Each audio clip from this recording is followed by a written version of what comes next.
Good morning students. आज मैं आप लोगों को आपके पाठ्य पुस्तक के पाठ 11 सिंदबाद कहानी पढ़ाने जा रही हूँ।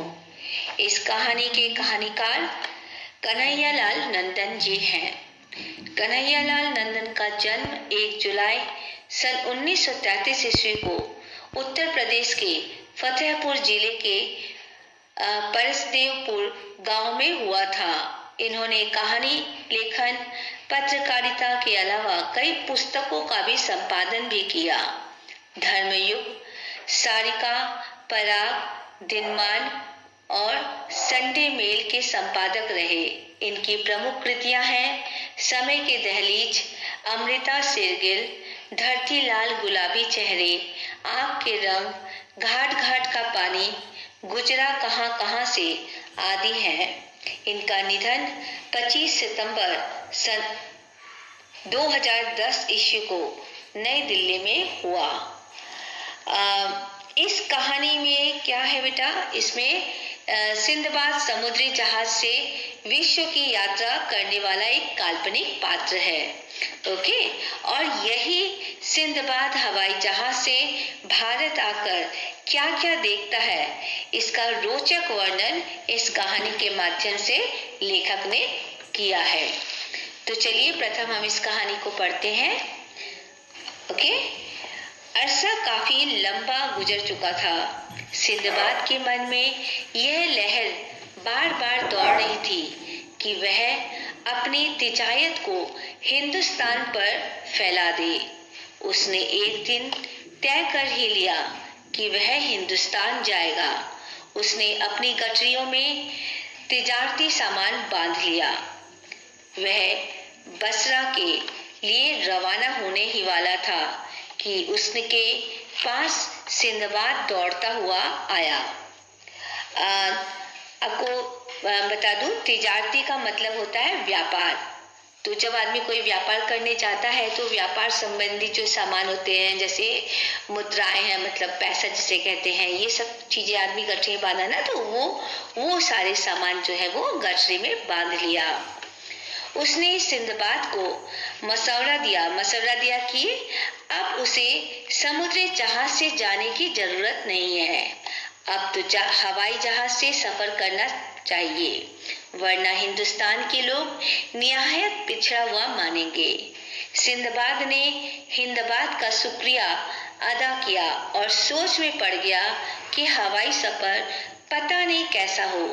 उसे अपना पहला सफर याद आया।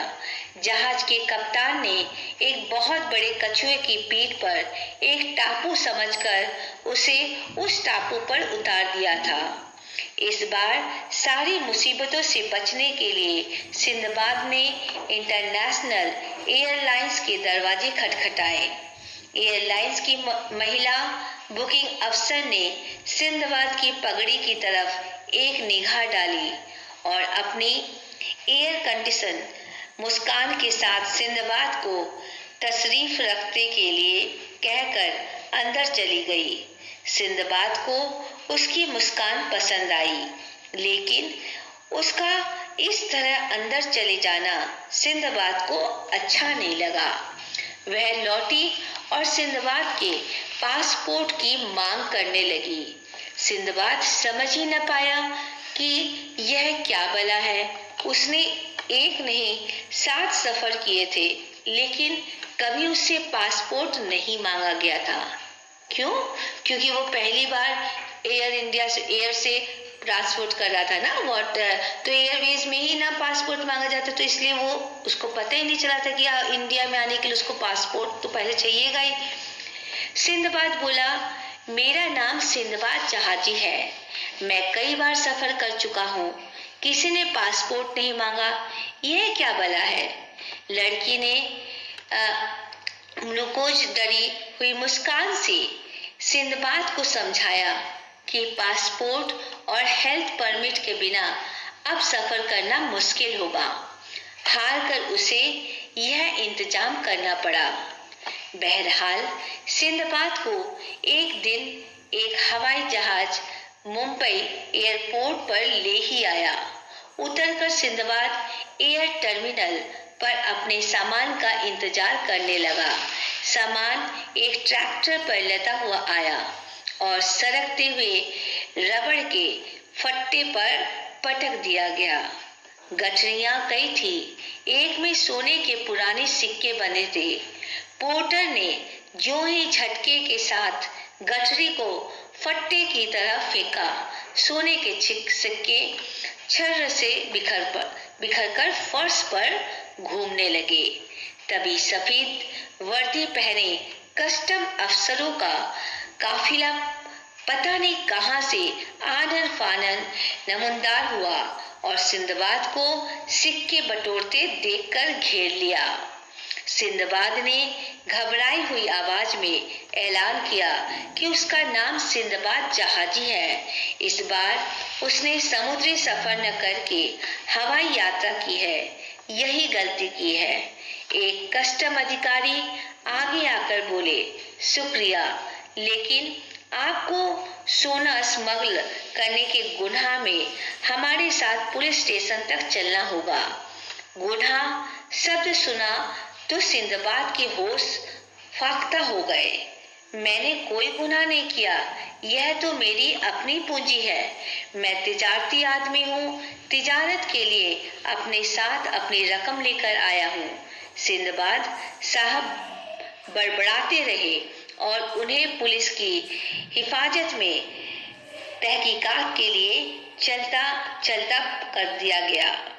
काफी जिल्लत तवालत के बाद जनाब सिंदबाद जहाजी साहब अपने सामान की गठरियों के साथ कस्टम से बाहर आ पाए।